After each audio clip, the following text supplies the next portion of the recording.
உங்ககிட்ட ஒரு கொஸ்டின் கேட்கணும். நீங்க விளையாடின முதல் ஸ்போர்ட்ஸ் என்ன ஸ்போர்ட்ஸ்? ஸ்ட்ரீட்டில் கிரிக்கெட் விளையாண்டுருக்கோம். எங்கள் ஃபாதரே வந்து நீங்கள் ப்ரெஷரைஸ் சுச்சுவேஷன்ஸில் எப்படி ஹேண்டில் பண்ணுங்க? 14 வயசுலேயே அரசியலில் இறங்கிட்டேன். அப்போக்கு வந்து எனக்கு டென்ஷன் தான். டி ராஜேந்திர சன் இருக்கார், அவர் சிலம்பரசன், அவர் ஆப்போசிட் டீம் விளையாண்டாரு. கவர்மெண்ட் எப்படி இன்னும் நல்லா இருக்கும் அப்படிங்கிற யோசனை கூட நீங்கள் சொல்லலாம். யாரும் பயப்படாமல் கூச்சப்படாமல் சொல்லுங்கள். அக்வாட்டிக் ஸ்டேடியம் மட்டும் எல்லா டிஸ்ட்ரிக்ட்லேயும் கொஞ்சம் நிச்சயமாக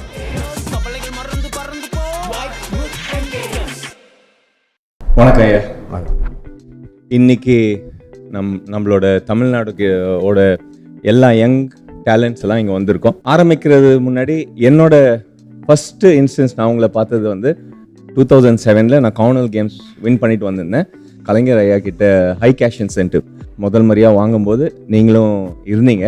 அந்த ஒரு ஸ்டார்டிங் பாயிண்ட்லேருந்து இந்த லாஸ்ட் ஒரு 3-4 வருஷத்தில் எல்லா வெவ்வேறு ஸ்போர்ட்டையும் நம்ம தமிழ்நாடு வந்து ஒரு வேர்ல்டு மேப்பில் எடுத்துகிட்டு வந்திருக்கீங்க. ஸோ முதல்ல அதுக்கு ஒரு மிகப்பெரிய நன்றி உங்களுக்கு எங்கள் சார்பாக. இந்த யங் டேலண்ட்ஸ் கிட்ட சில கேள்விகள் இருக்குது.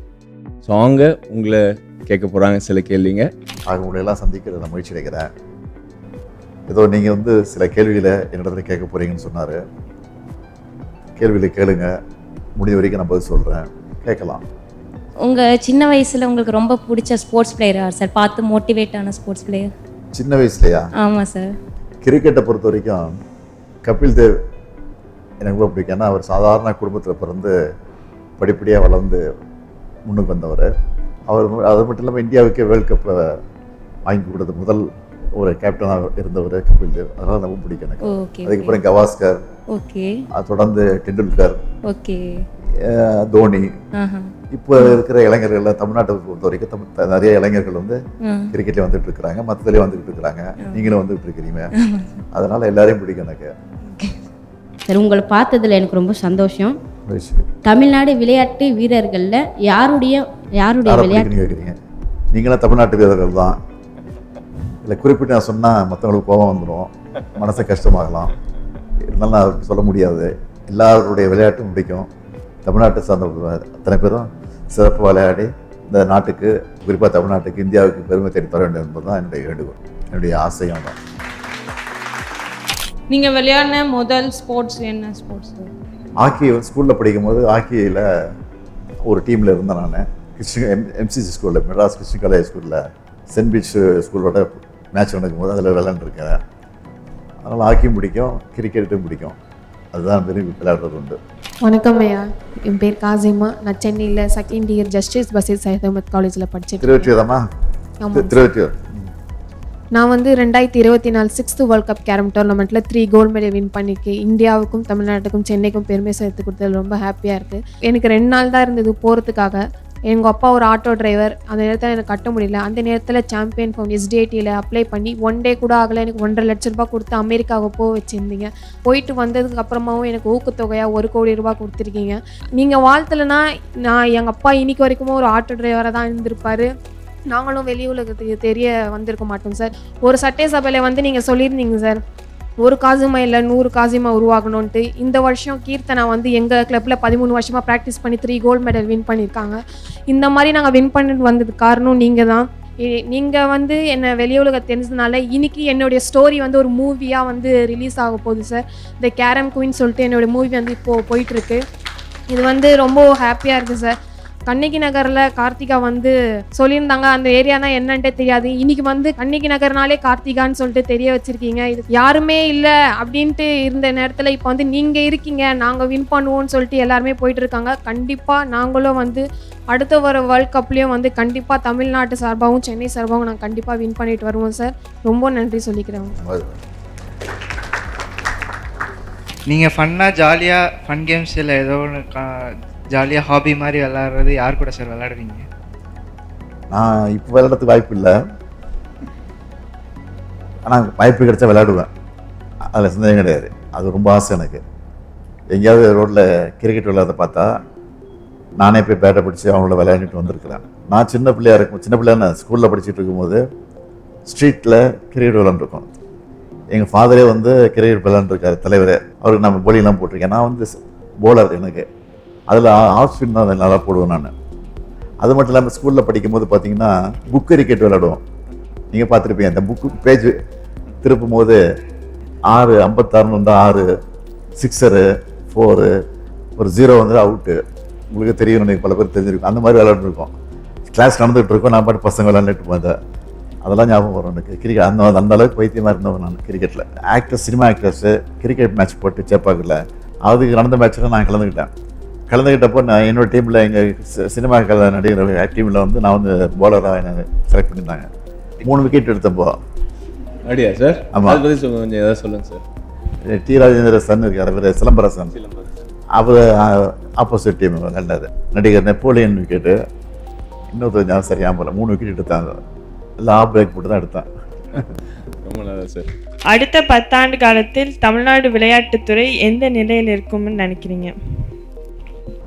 இப்போ வந்து நான் என்னுடைய தலைமையில் ஆட்சிக்கு வந்து 4 வருஷம் ஆச்சு. இந்த ஆட்சிக்கு வந்ததுக்கு பிறகு எல்லா துறையிலையும் இன்றைக்கி வந்து முன்னேறிட்டு வரோங்கிறது உங்களுக்கே தெரியும். எல்லா துறையும், குறிப்பாக கல்வித்துறை, அந்த மாதிரி இன்றைக்கி விளையாட்டுத்துறையிலையும் எல்லா மாநிலத்தையும் மிஞ்சக்கூடிய அளவுக்கு நம்ம வந்துகிட்டு இருக்கிறோம். அதனால தான் விளையாட்டுத்துறைக்காக உதயநிதியை வந்து நான் அமைச்சராக்கி அவர் வந்து இதில் இன்ட்ரெஸ்ட் காட்டி அவர் நல்லா ஸ்பீடாக பண்ணிகிட்டு இருக்காரு. உங்களுக்கே தெரியும், நல்ல பாராட்டு அவர் வாங்கிட்டு இருக்காரு. தொடர்ந்து அவர் துணை முதலமைச்சர் அவரை அந்த பொறுப்பையும் கொடுத்துருக்குறோம். அதனால் இப்போ எல்லா ஸ்டேட்டோட தொடர்பு கொண்டு, ஸ்டேட்டோட மட்டும் இல்லை, வெளிநாட்டில் இருக்கிற அந்த விளையாட்டு துறையோட தொடர்பு கொண்டு இன்றைக்கி வெளிநாட்டில் சார்ந்த ஹாக்கி மேட்ச் நடக்குது, வெளிநாட்டில் வந்து கலந்துக்கிறாங்க. அதனால் இப்போ சிறப்பாக வந்துக்கிட்டு இருக்கு இந்த ஆட்சியை பொறுத்த வரைக்கும். இது தொடரும் என்ற நம்பிக்கை எனக்கு இருக்குது. நீங்கள் ப்ரெஷரைஸ் சுச்சுவேஷன்ஸில் எப்படி ஹேண்டில் பண்ணுவீங்க? நான் வந்து 14 வயசுலேயே அரசியலில் இறங்கிட்டேன். அப்போலேருந்து எனக்கு டென்ஷன் தான். அப்போலேருந்து ஏதாவது ஒரு டென்ஷனான செய்தி வந்துட்டு இருக்கான். அதனால் பழகி போச்சு எனக்கு. அதனால் அதை பற்றி கவலைப்படுறதில்லை. நான் பாட்டுக்கு போயிட்டுருக்கிறேன். இல்லை அந்த ப்ரெஷர் வரும்போது புக் எடுத்து படிக்க ஆரம்பிச்சுப்பேன், டிவி பார்ப்பேன், ரேடியோ கேட்பேன், பாட்டு கேட்பேன். அப்படி இல்லைன்னா நடந்து வாக்கிங் பண்ண ஆரம்பிச்சுடுவேன். இதுதான் எனக்கு. வணக்கம் சார், என் பேர் மனோஜ். நான் மதுரை மாவட்டத்துலேருந்து வரேன். நான் இப்படி மாற்றுத்திறனாளியாக பிறந்துட்டேன்னு எங்கள் ஊர்லேயும் எங்கள் ஸ்கூல்லேயும் எங்கள் டீச்சர் யாருமே எனக்கு எந்த விளையாட்டு போட்டிக்குமே அலோவ் பண்ண மாட்டாங்க. இவனுக்கு அடிபட்டுரும், இவன் வந்தால் கீழே விழுந்துருவான், ஸோ அதுக்கு நம்ம தான் பொறுப்பேற்றுக்கிறோம்ட்டு என்னை ஒதுக்கி தான் வச்சுருந்தாங்க. ஸோ நம்ம குறையா பிறந்துட்டோம், நீ நம்ம ஒன்றும் பண்ண முடியாது, இதை வச்சு நம்ம எப்படி நம்ம முன்னேற போகிறோம்னு நினச்சி நானாகவே தான் ப்ராக்டிஸ் பண்ணிக்கிட்டு இருந்தேன். ஸோ அப்படி ப்ராக்டிஸ் பண்ணிக்கும்போது 2011 எனக்கு ஒரு வாய்ப்பு கிடச்சிச்சு. மாற்றுத்திறனாளிக்கும் தனி விளையாட்டு போட்டின்னு ஒரு வாய்ப்பு கிடச்சி. ஸோ அதில் பார்ட்டிசிபேட் பண்ணி நான் கோல்டு மெடல் பண்ணேன். ஸோ அதிலிருந்து இப்போ வரைக்கும் நான் தான் நேஷ்னல்ஸ்லேயே ஷார்ட் புட்டில் கரண்ட் நேஷ்னல் ரெக்கார்டு ஹோல்டரு. 2023 ஜெர்மனிக்கு போகிறதுக்கு வாய்ப்பு கிடச்சிச்சு. பட் எனக்கு போகிறதுக்கு நிதி இல்லை. அப்போ நம்ம எம்எஸ்ஆர்ட்ட போய் ஒரு ரெக்வஸ்டேஷன் வச்சோம், சார் இப்படி நாங்கள் போகிறோம் சார்னா. அவர் உடனே நம்ம டெப்டி சிஎம் சார்ட்ட சொல்லி 2 நாளே எங்களுக்கு அமௌண்ட் சேங்ஷன் பண்ணி கொடுத்துட்டாங்க சாம்பியன்ஷிப் ஃபவுண்டேஷன்லேருந்து. அதுலேருந்து சாம்பியன்ஷிப் ஃபவுண்டேஷன் மட்டும் 22 லட்ச ரூபா கேஷ் வாங்கியிருக்கேன். உண்மையிலே இந்த கவர்மெண்ட் ரொம்ப சிறப்பாக பண்ணிகிட்டு இருக்காங்க. ஸ்போர்ட்ஸ்லாம் என் லைஃப் ரொம்ப மோசமான நிலைமையில தான் போயிருக்கோம். இந்த ஸ்போர்ட்ஸ்னால தான் எனக்கு ஒரு லைஃப்பில் அடுத்த விஷயன்றது ஜாபும் கொடுத்துட்டாங்க. அப்புறம் கல்யாணமும் நடந்துச்சு. அந்த கல்யாணத்துக்கும் நம்ம டெப்டி சிஎம் சார் வந்து என் வீட்டுக்கே வந்து என் கல்யாணத்தையும் அவர் வீட்டு கல்யாணம் மாதிரி நடத்தி கொடுத்தாங்க. இப்போ பெண் குழந்தை பிறந்திருக்கு சார். எங்கள் ஊர் சைட்லாம் பெண் குழந்தைன்றது பிறந்தோம்னா ஒரு மாதிரி தான் பார்ப்பாங்க, ஏன் பெண் குழந்தைன்னு நினைப்போம். ஆனால் வெல்லும் பெண்கள் நிகழ்ச்சியை பார்த்து உண்மையில் ரொம்ப சந்தோஷமாக இருந்துச்சு. இப்போ நான் எங்கள் ஊரில் போய் சொல்லுவேன், எனக்கு உண்மையில் எங்கள் கவர்மெண்ட் என்னை பார்த்துக்கோ, என் பொண்ணை பார்த்துக்கணுன்றதை நான் தைரியமாக போய் சொல்லுவேன். நான் இது வரைக்கும் இந்த கவர்மெண்ட்லேருந்து மட்டுமே 50 லட்ச ரூபா ஹை கேட்ச் இன்சென்டிவ் மட்டும் வாங்கியிருக்கேன். அது மட்டும் இல்லாமல் எனக்கு இந்த கவர்மெண்ட் வந்து 3% ஸ்போர்ட்ஸ் கோட்டாலே அப்பாயின்மெண்ட் போட்டு கொடுத்துருக்காங்க. உண்மையிலே எனக்கு ரொம்ப சந்தோஷமாக இருக்குது சார். கல்வியில் சிறந்த தமிழ்நாடுல பேசுனீங்களா? ஆமாம் சார், நான் தான் சார். உங்களுக்கு தோனி சார் கிட்ட பிடிச்ச குவாலிட்டி என்னங்க சார்? தோனிக்கிட்டயா? ஆமாங்க சார். தோனியுடைய கேப்டன்ஷிப் ரொம்ப பிடிக்கும். காரணம் வந்து ரொம்ப ஸ்மைலாக, ஸ்வீட்டாக, ஸ்மார்ட்டாக, சைலண்ட்டாக, எந்த வித டென்ஷன் ஆகாமல் அவர் கேப்டன்ஷிப் பண்ணுறாரு பாருங்க, அது ரொம்ப பிடிக்கும். ஒரு பெரிய வழிகாட்டியாக இருக்கிறார். இவ்வளோ வயது கடந்து போனாலும் இன்னும் அவர் வந்து விளையாடணும் அப்படின்னு சில ரசிகர்கள் வந்து ஆர்வத்தோடு காத்துட்டு இருக்காங்க பாருங்க, அதுதான் காரணம். ஸோ இப்போது தோனி சார் வந்து உங்களோட கம்பேர் பண்ண முடியுமா சார்? என்னுடைய அந்த கூல்னஸ், காம்னஸ் முயற்சி பண்ணலாமே தவிர கம்பேர் பண்ண முடியாது. முயற்சி பண்ணலாம். அவர் பண்ணுறாரு சார். இல்லை அவர் மாதிரி இருக்கணும் நான் முயற்சி பண்ணாங்க, நான் பண்ணுறேன். சோஷியல் மீடியாவில் நாங்கள் நிறைய நான் பர்சனலாக நிறையா பார்க்குறது என்னென்னா, இப்போ இந்தியாவோ இல்லை ஏதாவது பெரிய லெவல் பிளேயரோ ஏதாவது டோர்னமெண்ட் வின் பண்ணிட்டு வந்தாங்கன்னா ஃபஸ்ட்டு நீங்கள் தான் வந்து முன்னுக்கு வந்து அப்ரிஷியேட் பண்ணுறீங்க. அந்த மாதிரி உங்களுக்கு இன்ட்ரெஸ்ட் எங்கேருந்து சார் வந்துச்சு, எப்போ வந்துச்சு? அதாவது அரசின் சார்பில் கவர்மெண்ட் வந்து நீங்கள் போய் பல்வேறு மாநிலங்களில் பல விளையாட்டு போட்டிகளில் கலந்துக்கணும்னு சொல்லி அதுக்காக செலவு பண்ணி அது உங்களை ஊக்கப்படுத்துறதுக்கு உற்சாகப்படுத்தி அனுப்பிச்சி வைக்கிறோம், உங்கள் ட்ரைனிங்க்கு அனுப்புகிறோம். அதெல்லாம் பண்ணிட்டு நீங்கள் வரும்போது ஜெயிச்சுட்டு வரும்போது எனக்கு அதோட வேறு மகிழ்ச்சினா இருக்குது. அந்த மகிழ்ச்சியை பகிர்ந்துக்கிறதுக்கு தான் உடனடியாக மெசேஜ் போடுறோம், ட்விட்டரில் போடுறோம், அதுதான் வாழ்த்து சொல்கிறோம். இந்த டேர்மில் வந்து நிறைய ஸ்கீம்ஸ் நிறைய இன்க்ரீஸ் பண்ணியிருக்கீங்க சார். ஒலிம்பிக் லெவல், இன்டர்நேஷ்னல் லெவலில் விளையாடும்போது elite sports person scheme, means வந்து நேஷ்னல் லெவலில் விளையாடுறாங்க, ஸ்டேட்டு டிஸ்ட்ரிக்டில் நல்லா விளையாடுறாங்க, சாம்பியன்ஸ் டெவலப்மெண்ட் ஸ்கீம் சிடிஎஸ் அப்படின்ற இந்த 3 ஸ்கீம் இருக்குது. ஸோ என்னோடய ட்ரீம் வந்து நம்ம தமிழ்நாட்டிலேருந்து ஒரு ஒலிம்பிக் மெடல் அங்கே அந்த 2036 கேம்ஸில் வரும். இதுக்கு முன்னாடி விளையாட்டுத்துறையை பொறுத்த வரைக்கும் கடந்த பல ஆட்சி காலகட்டங்களில் 10ஓட 11 அத்தோட இது ஒன்றா இருந்தது. இப்போது திமுக ஆட்சிக்கு வந்ததுக்கு பிறகு, அதுவும் குறிப்பாக விளையாட்டுத்துறை அமைச்சராக உதயநிதி அவர்கள் பொறுப்பேற்றுக்கிட்டது பிறகு இதுக்கு எவ்வளோ முக்கியத்துவம் கொடுத்துட்ருக்குங்கிறது எல்லாருக்கும் தெரியும். அதாவது நிதி கொடுக்கறதுக்காக செலவு பண்ணதுக்காக இல்லை, அவங்க ஊக்கப்படுத்தி உற்சாகப்படுத்தி அனுப்பிச்சி வச்சு வெற்றியோடு வரும்போது அது எங்களுக்கு ஒரு பெருமையாக இருக்குது. அது மட்டும் இல்லாமல் நீங்கள் பார்த்தீங்கன்னா எல்லா மாநகராட்சியிலையும், தமிழ்நாட்டில் இருக்கக்கூடிய எல்லா மாநகராட்சியிலையும் ஸ்டேடியம் கட்டுறதுக்கு திட்டமிட்ட வேலை நடந்துக்கிட்டு இருக்கு, பல மாவட்டங்களில் நடந்துக்கிட்டு இருக்கு, இப்போ முடிய போகுது. அதே மாதிரி 234 சட்டமன்ற தொகுதியிலையும் ஒவ்வொரு கிரிக்கெட் ஸ்டேடியம், ஃபுட்பால் ஸ்டேடியம், பொதுவான ஸ்டேடியம் கட்டணும்னு சொல்லி, கிரிக்கெட் விளையாட்டு ஸ்டேடியம் கட்டணும்னு சொல்லி அதையும் அறிவிச்சுட்டு அதற்கான முயற்சி நடந்துட்டு படிப்படியாக அதுவும் நிறைவேற போகுது. இதெல்லாம் நிறைவேற போது நிச்சயமாக தமிழ்நாட்டில் இல்லை, இந்தியாவிலே மட்டும் இல்லை, உலக அளவிலேயே இது ஒரு பெரிய அளவுக்கு நம்முடைய விளையாட்டுத்துறை இருக்குங்கிற நம்பிக்கை எங்களுக்கு இருக்குது. சார், நம்ம தமிழ்நாட்டில் நிறைய இன்டர்நேஷ்னல் லெவலில் டோர்னமெண்ட் நம்ம பண்ணிகிட்ருக்கோம். நிறைய பேர் சொல்கிறாங்க தமிழ்நாட்டில் நல்லா பண்ணிகிட்ருக்காங்க அப்படின்னு சொல்கிறாங்க. எப்படி சார் இதில் உங்களுக்கு இன்ட்ரெஸ்ட் வந்துச்சு பண்ணலாம் அப்படின்ட்டு? எல்லா துறையிலையும் நம்ம முன்னுக்கு வர மாதிரி இந்த துறையிலையும் முன்னுக்கு வரணுங்கிற ஆசை தான். அவங்களை நம்பி மக்கள் வந்து நம்ம இடத்துக்கு பொறுப்பை படிச்சிருக்கிறாங்க. அந்த மக்களுக்கு நம்ம நல்லது செய்யணும், திட்டங்களை கொண்டு வரணும், சாதனைகளை படைக்கணும். மற்ற மாநிலங்கள் நம்ம மாநிலத்தை பார்த்து பின்பற்றணும். நம்ம வந்து பல மாநிலங்கள் வந்து முன்னால் இருக்குது விளையாட்டுத்துறையில் அப்படிங்கிற போது நமக்கே ஒரு ஆதங்கம் ஏற்படுது. அந்த மாநிலம் நல்லா இருக்க, ஏன் நம்ம மாநிலம் வரக்கூடாது அப்படிங்கிற ஆதங்கம் வந்து ஆரம்பத்துலேருந்து எனக்கு உண்டு. அந்த அடிப்படையில் தான் அந்த உணவு வந்துச்சு. அந்த அடிப்படையில் தான் இன்றைக்கி வந்து செஞ்சுக்கிட்டு இருக்கோம். வணக்கம் சார். என்னோட கேள்வி என்னன்னா, இப்போ தமிழ்நாட்டில் இருக்கிற யங் ஸ்போர்ட்ஸ் பர்சனுக்கு ஒரு மெசேஜ் சொல்லணும்னா என்னங்க சார் சொல்லுவீங்க? நான் இப்போ இங்கே இந்த ஃபங்க்ஷன் வரும்போது பார்த்துட்டே வந்தேன். ஒரு 25 இடத்துலையாவது 25 பேராவது ஃபோனை பார்த்துக்கிட்டே பிளாட்ஃபார்ம் நடந்து போயிட்டுருக்குறாங்க.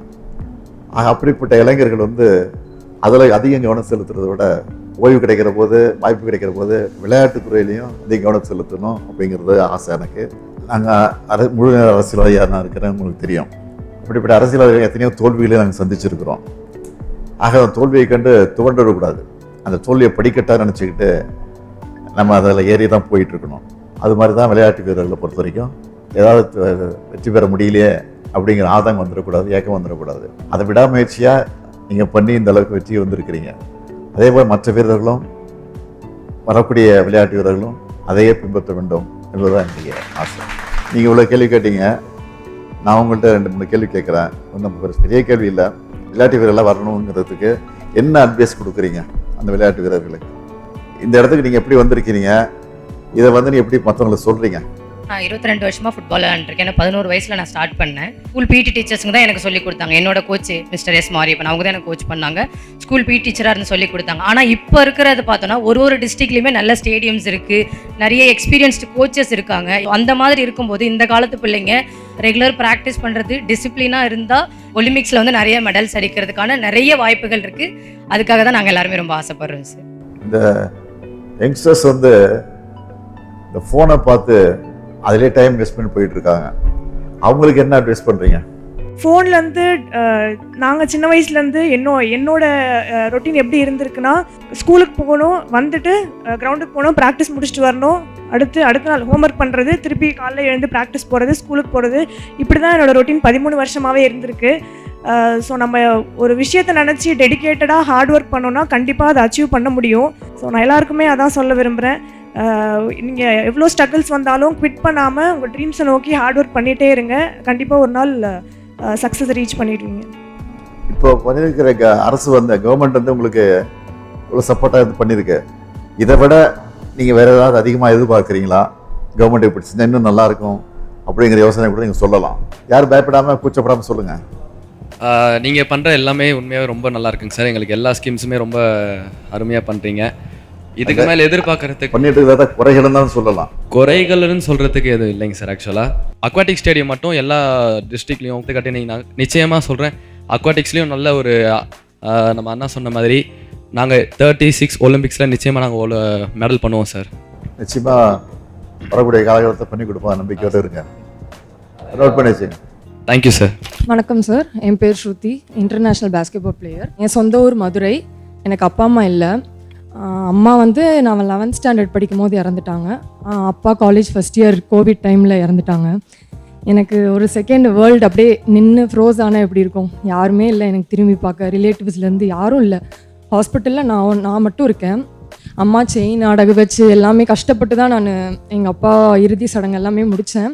எல்லாருமே அப்பா அம்மாவோட ஜாலியாக சந்தோஷமாக இருக்காங்க.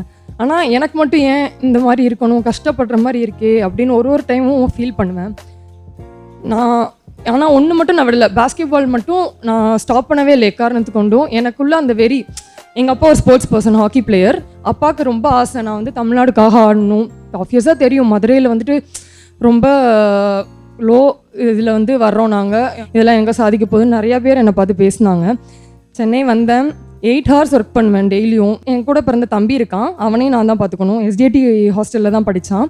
இந்தியாவுக்காக என்னை செலக்ட் பண்ணாங்க. First 19th Asian games. அப்படியே படிப்படியாக எனக்கு தெரியும் ஆப்வியஸாக நான் வேலை வாங்கிடுவேன்றது எனக்கு தெரியும், ஷுவராக தெரியும். ஆனால் எனக்குள்ளே என்னென்னா, நம்ம இவ்வளோ கஷ்டப்பட்டோம், தமிழ்நாடுக்காக ஆடணும், ஏன் நம்மளுக்கு தமிழ்நாட்டில் வேலை கிடைக்கல? அந்த ஒரு கேள்வி எனக்கு இருந்துகிட்டே இருந்தது. எனக்கு ஆஃபரும் வந்தது, சதர்ன் ரயில்வேலேருந்து, வெளியே ரயில்வேலேருந்து ஆஃபர் வந்தது. என் சர்டிஃபிகேட்ஸ்லாம் வச்சு அப்ளை பண்ணேன். அதில் டெப்டி சிஎம் உதயநாட்டை கூட பேசியிருந்தான்னா எப்போ எங்களுக்கு வரும். December 23, 2024 என் லைஃப் அப்படியே ஒரு சேஞ்ச் ஆச்சு. ஒரு 1ஆம் தேதி வந்தாலே எனக்கு பயமாக இருக்கும். ஐயோ நம்ம ஹாஸ்டல் ரெண்ட் கட்டணுமே, சாப்பாடுக்கு என்ன பண்ணுவோம், தம்பி காசு கொடுக்கணுமேனு அவ்வளோ பயந்த என்ன. இப்போ 31st வந்தாலே எங்கள் அக்கௌண்ட்டில் கிரெடிட் ஆகிடும் 80,000. ஆர்டர் காப்பிலாம் வாங்கும் போது எனக்கு அந்த சந்தோஷத்தை வெளிப்படுத்தவே முடியல. அதுக்கு மெயினாக நீங்கள் தான் சார் ஒரு ரீசன். இப்படி இருக்க இளைஞர்களுக்கு நீங்கள் ஒரு எனர்ஜி பூஸ்டர் மாதிரி இருக்கீங்க. இப்போ இந்த தமிழ்நாடு கவர்மெண்ட் செய்கிறதெல்லாம் பார்க்கும்போது இப்படி இருந்த என்ன இவ்வளோ தூரம் தூக்கி வச்சுருக்காங்க, அது வார்த்தைகளால் சொல்லவே முடியல. ரொம்ப நன்றி சார். எனக்கு எப்படா உங்கள்கிட்ட பேசுவோன்னு ரொம்ப ஆர்வமாக இருந்தேன். எங்கேயுமே பேச வாய்ப்பே கிடைக்கல உங்ககிட்ட. உதயநிதி அண்ணா வந்திருந்தாலுமே எனக்கு அவ்வளோ சந்தோஷமாக இருந்திருக்கும். அவரும் இல்லை, பட் ஆனால் நீங்கள் கண்டிப்பாக அவருக்கும் நான் நன்றி சொன்னேன்னு சொல்லிவிடுங்க சார். எல்லாமே இந்த வாய்ப்பு கொடுத்த அனைத்து நல்ல உள்ளவங்களுக்கும் நன்றி சார். Thank you sir. எல்லாரையும் சந்திச்சதில் நான் மிகுந்த மகிழ்ச்சி அடைகிறேன், பெருமைப்படுறேன். நீங்கள்லாம் இன்றைக்கி விளையாட்டு வீரர்களாகவும் வீராங்கனைகளாகவும் உருவாகி பல்வேறு சாதனைகளை புரிந்து தமிழ்நாட்டுக்கு, இந்தியாவுக்கு பெருமை தேடி வகையில் நம்முடைய விளையாட்டுப் போட்டிகளை பங்கேற்று வெற்றியை தேடி வந்திருக்கீங்க. இன்றைக்கி இந்த உலக அளவில் விளையாட்டுத்துறையில் தமிழ்நாடு முன்னணி இருக்குங்கிற பேர் வந்தால் அது எனக்கு மட்டும் இல்லை, தமிழ்நாட்டுக்கு உங்களுக்கும் பெருமை தான். இந்த பெருமைக்காக காத்துக்கிறேன். வரும் நம்பிக்கை எனக்கு.